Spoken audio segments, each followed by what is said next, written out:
Hey everyone, welcome back to my channel, and today we are going to take a look at this week's unit of Auto Build series. Now as you can see, this week's unit is Amelia, the water unicorn. So let's take a brief look into our skill overview. So we have Isorn attacks the enemy and freezes the target for one turn with a 25% chance. This attack will deal more damage according to your max HP, and this goes to a 150% chance when fully skilled up. Now we have Fierce Charge, attacks the enemy to provoke for 2 turns with a 75% chance, and counterattacks the enemy for 2 turns whenever you're attacked. The damage increases according to your max HP, and which goes to a 3-turn cooldown fully skilled. Then we have Protection Wings, recovers your HP by 10% each turn and increases defense for 2 turns when you're attacked. This effect only activates once a turn. Then we have Transformation Human Form, transforms into a human form and you'll be able to use a new skill. The attack speed will be increased proportionate to your max HP in human form, but your max HP will be decreased by 30%. Instantly gains another turn after the transformation. Now for in human form, her first skill is basically the same. Her second skill, she gets Purifying Wave, removes the harmful effects on all allies and increases their defense for 2 turns. And then Blessed Wings grants immunity on all allies for 1 turn every turn, and which is an automatic effect. And then we have the other transformation. She basically returns back to human to unicorn form and instantly gains another turn.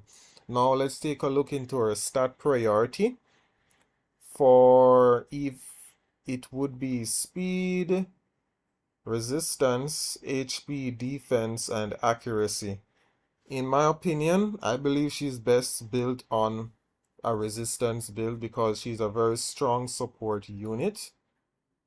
Very good against CC teams. In RTA, she is viable.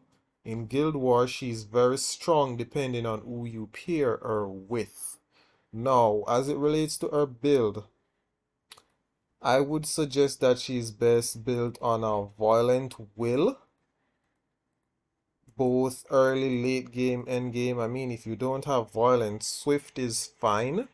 But she gets the best value with Violent sets because her abilities grants another turn, which can potentially give her a good amount of violent procs when needed.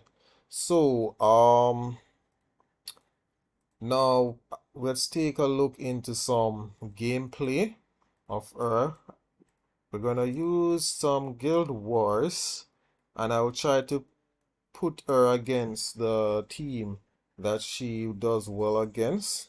So this team is a bruiser team. She pairs really well with Wind Panda, sorry, and Abelio because this ability here increases defense, and we know defense buff on a Wind Panda is very strong, right? And this guy also scales with defense. He hits harder with defense. So if you have these 3 units, rune them well and you will have a easy time in Guild War and Siege. A granted 70% win rate once they're runed well, and you take them against the right comps. So for this comp,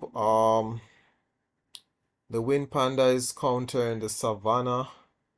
The Molong, the Amelia is countering the Molong right here. So it should work out fine for the top team, which is not really important, has nothing to do with the video.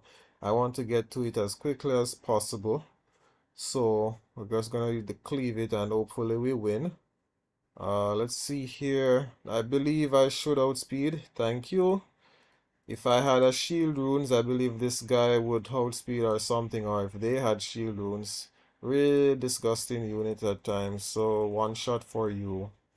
That's it. Now this thing now, so the first thing you want to ensure you keep up immunity as much as you can, right? So we're just gonna go Wild Cure here. Okay, nice proc. I want him to Reckless. Do I need it? No, I used the Wild Cure, so I won't have heals yet. Should have waited. Sometimes it's good to use fierce charge, but most of the times you should be transforming back to human form and get that immunity on.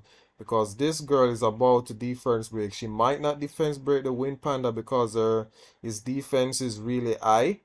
And a part of the condition she requires is that the enemy her attack must be greater than the enemy's defense by half or something like that for her to qualify for the armor break. But just to be sure, I need to give Abelio that immunity as well as defense. So here he comes with it.